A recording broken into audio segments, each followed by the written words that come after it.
اللہ اکبر اللہ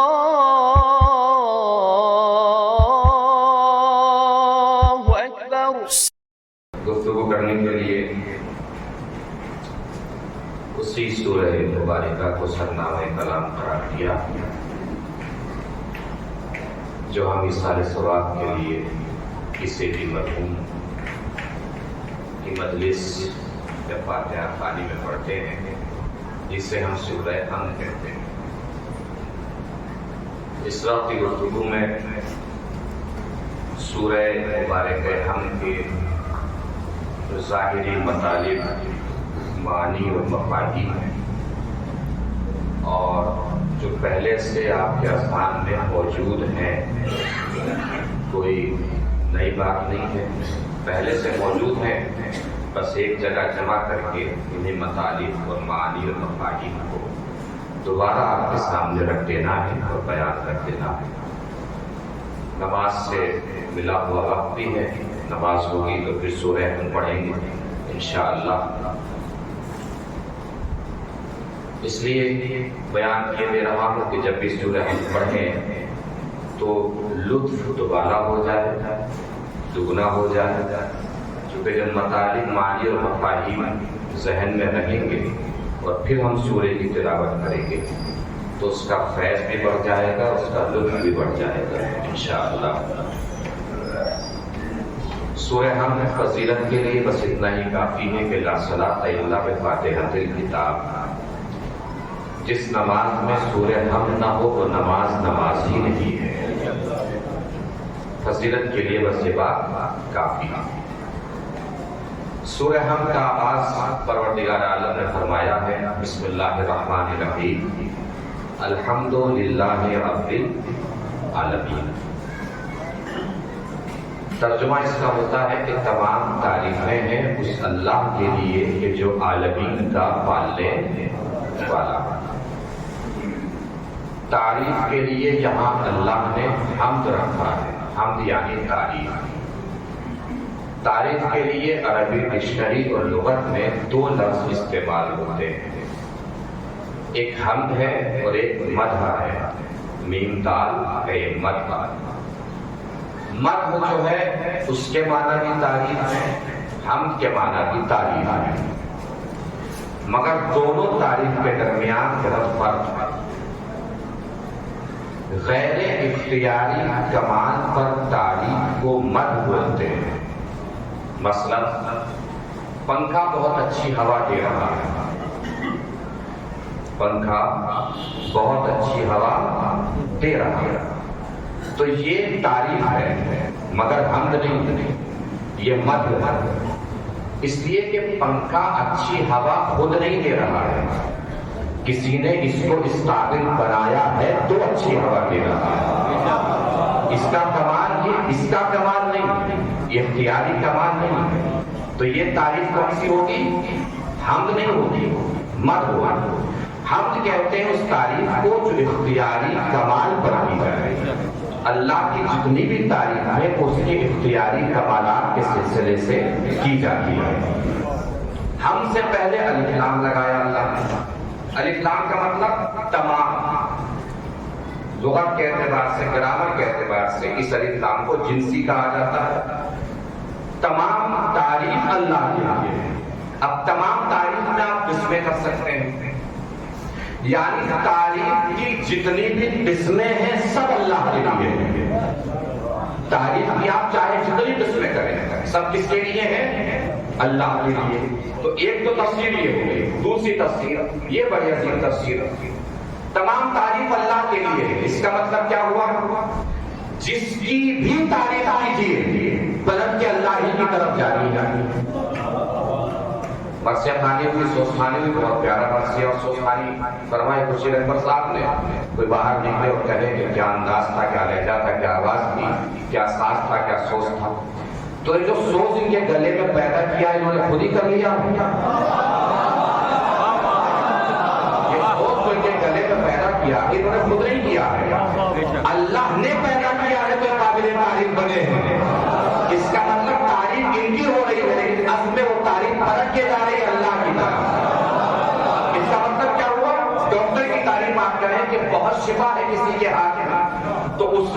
شفا خود اپنے ہاتھ میں پیدا کر لی ہے، کسی نے اس کے ہاتھ میں شفا پیدا کی ہے تو وہ صاحب شفا بنا ہے۔ اس کا مطلب ڈاکٹر کی تعریف نہیں ہوتی، اللہ کی تعریف ہوتی ہے۔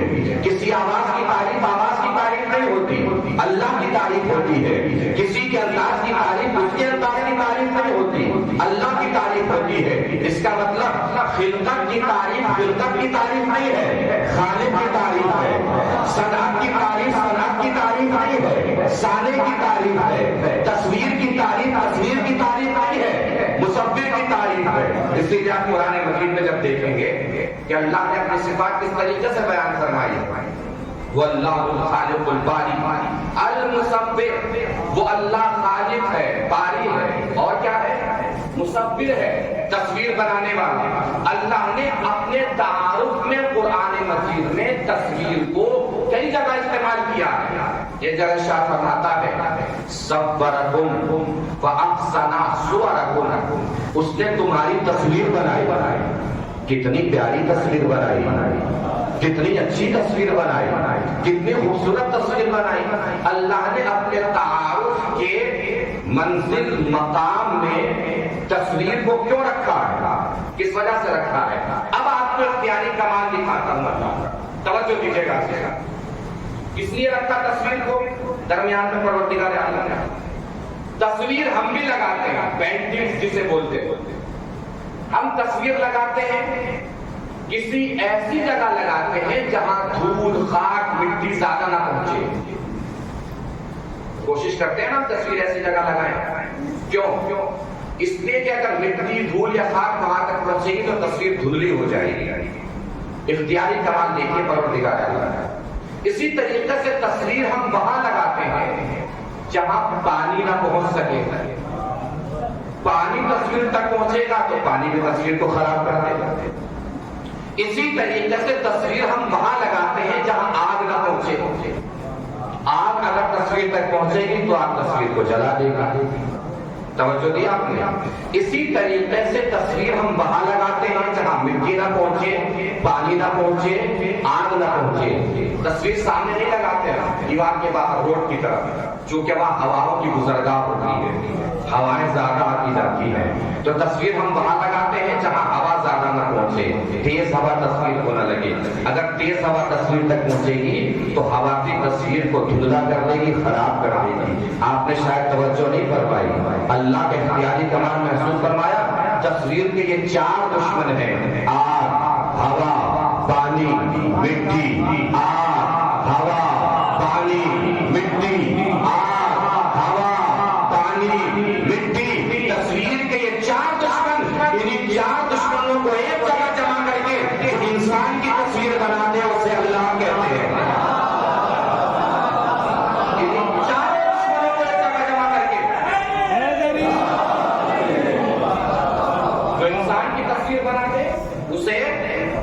اللہ کہتے ہیں، اسے رب کہتے ہیں۔ تو اللہ نے خود اپنا تعارف پیش فرمایا ہے، یعنی آغاز کیا ہے کہاں سے؟ اللہ نے اپنے تعارف کے ذریعے سے اپنے کو پہچانایا پروردگار عالم نے۔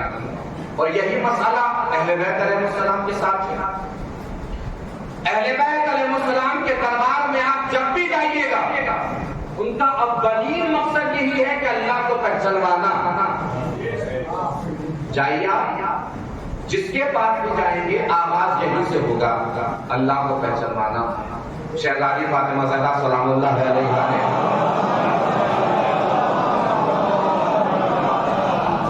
خطبہ دیا، خطبہ فجر، کہیں بھی تو فجر لے جائیں، لیکن خطبے کا آغاز کہاں سے کیا؟ اللہ کی حمد سے، اللہ کے تعارف سے۔ اور کس طریقے سے آغاز فرمایا شہزادی نے؟ شہزادی فرماتی وَالسَّنَاءُ بِمَا قَدَّمَ مِنْ عُمُومِ نِعَمٍ ابْتَدَاهَا۔ دیکھیے اہل بیت نے اللہ کو کیسے پہچانوایا۔ توحید اور اللہ کو پہچاننا ہر علم کی اصل ہے، یہ ذہن میں رکھیے گا۔ علم کیا ہے؟ معرفت، اور معرفت کیا ہے؟ اللہ کو پہچاننا۔ اگر زندگی میں سارے دین پہ عمل کر لیا اور اللہ ہی کو نہ پہچانا تو دین پہ عمل ہی نہیں کیا۔ اس لیے کہ توحید اور اللہ کو پہچاننا ہی دین کی جڑ ہے، دین کی اصل ہے۔ دین کی بنیاد ہے، دین کی اساس ہے اللہ کو پہچاننا۔ کیسے پہچانوایا شہزادی نے؟ پروردگار شہزادی فرماتی ہے وَالثَّنَاءُ بِمَا قَدَّمَ مِنْ عُلُومِ نِعَمِهِ ابْتَدَاهَا، اس اللہ کی تعریف ہے اس بات کے لیے کہ وہ تمام چیزیں جو ہمارے لیے ضروری ہیں اللہ نے ہمارے دنیا میں آنے سے پہلے ہمارے لیے مہیا فرما دی۔ اب میں یہاں سے بزرگوں کی آوازیں چاہوں گا کس طریقے سے شہزادی اللہ کو پہچانوا رہی ہے۔ دیکھیے، جو چیز ہمارے لیے ضروری ہے اللہ نے ہمارے دنیا میں آنے سے پہلے ہمارے لیے مہیا فرمائی۔ زمین، آسمان، چاند، سورج، ستارے، کھانا، پانی، روٹی، سب کچھ ہمارے آنے سے پہلے دنیا میں موجود ہے۔ اب ایسا نہیں ہے کہ صرف چیزیں مہیا فرمائے پروردگار نے، نہ، بلکہ جو چیز جتنی زیادہ ہمارے لیے ضروری ہے اللہ نے اسے اتنا ہی سستا بنا کے دنیا میں رکھا ہے۔ سونا، ہیرا کتنا مہنگا ہے؟ کبھی سوچا کیوں مہنگا ہے؟ اس لیے مہنگا ہے کیونکہ ہمارے لیے ضروری نہیں ہے۔ سونا ہیرا ہمارے لیے کیوں مہنگا ہے؟ اس لیے مہنگا ہے کہ ہمارے لیے ضروری نہیں ہے۔ اس کے مقابلے پر نمک کتنا سستا ہے چونکہ ہر ذائقے کے لیے ضروری ہے، اور نمک کے مقابلے پر پانی کتنا سستا چونکہ ہر زندگی کے لیے ضروری ہے، اور پانی کے مقابلے میں ہوا سستی نہیں ہے، ہوا بالکل فری ہے، بالکل مفت ہے۔ اب اللہ کے گھر میں بیٹھے ہیں اور اگر اللہ کو پہچان جائے تو بتائیے گا ضرور اللہ نے ہوا کو فری رکھا، اور اس عادل متقی کمال احترام دیکھیے کہ ہوا کو فری رکھا، سب کو برابر سے اس طریقے سے بانٹا ہے اللہ نے جس ہوا سے امیر کو زندہ رکھا اسی ہوا سے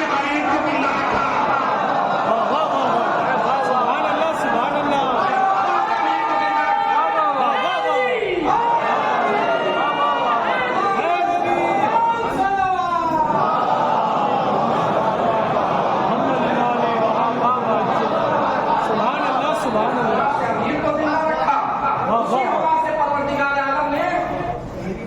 غریب کو زندہ رکھا ہے۔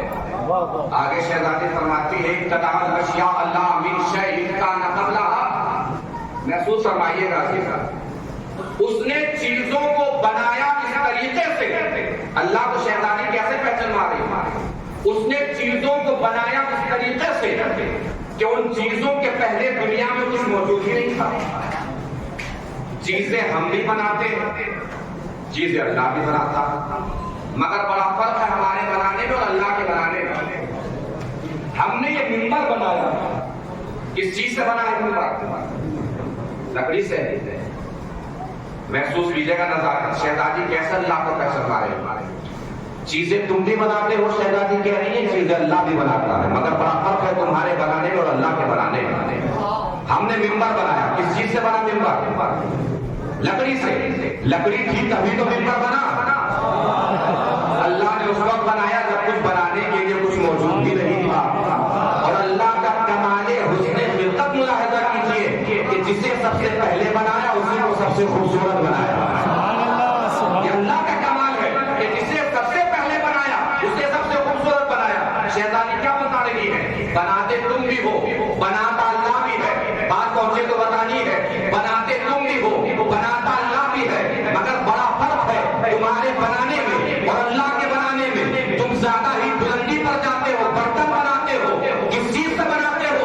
مٹی سے۔ شہزادی یہی فرما رہی ہے جس مٹی سے تم برتن بناتے ہو اسی مٹی سے اللہ تم ایسا انسان بنا دیتا ہے۔ یہ کمال ہے پروردگار عالم کا، جس مٹی سے تم برتن بناتے ہو اسی مٹی سے اللہ تم جیسا انسان بنا دیتا ہے۔ دیکھا اللہ کا کمال، قرآن کیوں معجزہ؟ صاحبان فکر سوچے، صاحبان شعور، آپ تمام حضرات یہاں بیٹھے سوچ کے دیکھیں قرآن مجید کیوں معجزہ؟ کبھی سوچا قرآن کے بارے میں؟ قرآن میں ہے کیا؟ الف ب ت س ج ح ق دال ذال یہ تک پڑھ جائیے، الف سے لے کے یہ تک۔ اس کے علاوہ ایک بھی حرف ہے قرآن میں؟ ہے کوئی حرف قرآن میں؟ الف سے لے کے یہ تک، ان کے علاوہ کوئی بھی حرف قرآن میں موجود ہے؟ جو اردو جانتے ہیں وہ تو بولے نہیں ہے نا. اور ہم کیا بولتے ہیں؟ الف بے تے سے جیم. اردو بولتے تو پہ ہوتے بڑا جی. ہم بھی تو وہی بولتے ہیں. نہیں توجہ کروائی. ہم بھی وہی حروف بولتے ہیں. قرآن میں بھی وہی حروف ہے, مگر 1400 سال ہو گئے ہم قرآن کا جواب نہیں لا پائے ہیں. توجہ ہی نہیں فرمائی آپ نے. جو حروف قرآن میں ہے وہی حروف بولنے والا انسان 1400 سال سے قرآن کا جواب نہیں لا پایا ہے. شہزادی یہی بتا رہی ہے کہ تم مٹی سے برتن بنا سکتے ہو, انسان نہیں بنا سکتے. بیٹے جمع کر کے لفظ بنا سکتے ہو, قرآن نہیں بنا سکتے. جنگے کے اکٹھا کیے گئے لوگوں سے سکیفہ بنا سکتے ہو. یہ کیا کہہ رہا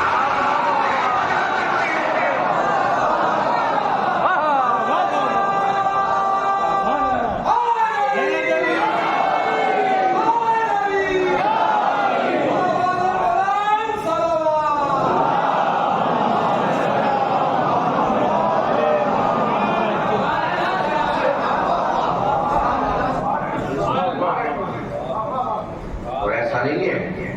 ایسے بیٹھ کے گھرانے میں اس وقت کے پاس بھی آپ جائیں گے.